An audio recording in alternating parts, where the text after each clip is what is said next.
নমস্কার বন্ধুরা, এসো আমার রান্নাঘরে নতুন পুরনো সমস্ত বন্ধুদের স্বাগত জানাই আজকে এই দুর্দান্ত একটা রেসিপির সাথে।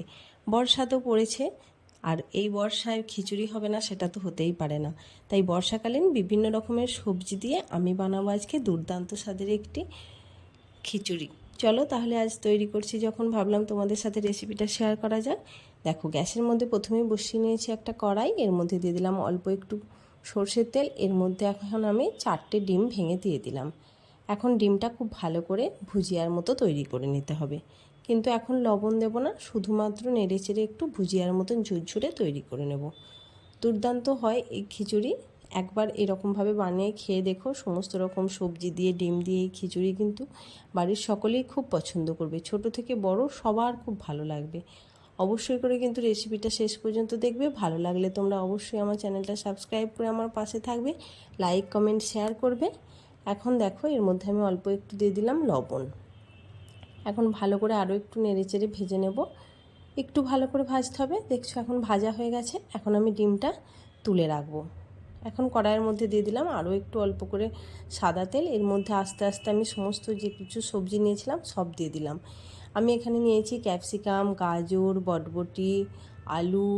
এই তোমরা ইচ্ছা মতো তোমাদের যেমন সবজি থাকবে সে কিছু দিয়েই তোমরা তৈরি করতে পারো। দেখো, সবজিগুলো কিন্তু খুব বেশি ভাজবো না, অল্প একটু জাস্ট নাড়াচাড়া করে নেব। এখন সবজিগুলো তুলে নিয়েছি, কড়াইতে দিয়ে দিলাম আবারও একটু তেল। ফোড়ন হিসাবে দিচ্ছি দেখো একটা তেজপাতা, দুটো শুকনো লঙ্কা, আর একটু অল্প করে হাফ চামচের মতন সাদা গোটা জিরে। এখন এইগুলো একটু ভেজে নেব। যখন এই ফোড়নটা থেকে খুব সুন্দর সেন্ট উঠবে তখন দিয়ে দিয়েছি বড় সাইজের দুটো মিহি করে কুচানো পেঁয়াজ। পেঁয়াজটা হালকা করে একটু লাল লাল করে ভেজে নিতে হবে। শেষ পর্যন্ত ভিডিওটা দেখে যদি তোমাদের ভালো লাগে রেসিপিটা, অবশ্যই আমি বলবো একটা লাইক দিয়ে দিও। এখন দেখো, এর মধ্যে দিয়ে দিচ্ছি আদা, রসুন আর কাঁচা লঙ্কা যেটা রেখেছিলাম ওটা পেস্ট তৈরি করে নিয়েছি, ওটা দিয়ে দিলাম। এখন এই মশলাটা দিয়েও খুব ভালো করে একটু নেড়েচেড়ে ভেজে নিতে হবে, যাতে করে সমস্ত মশলার কাঁচা গন্ধটা একটু কেটে যায়। রসুন বা লঙ্কা, আদা এগুলোর একটু কাঁচা গন্ধটা কেটে যাওয়া পর্যন্ত হালকা করে একটু ভেজে নেব। দেখছো বারে বারে তেল দিয়ে রান্না করছি, কিন্তু তেলটা কিন্তু খুব পরিমাণে কম দিয়েই আমি করছি। মশলার মধ্যে দেখছো একটু তেল উপরে ভাসছে না, প্রত্যেক দিনের খাওয়া, তাই অযথা বেকার বেকার বেশি বেশি তেল দিয়ে রান্না আমি একদম পছন্দ করি না। খুব স্বাস্থ্যসম্মত কিন্তু খুব উপকারী।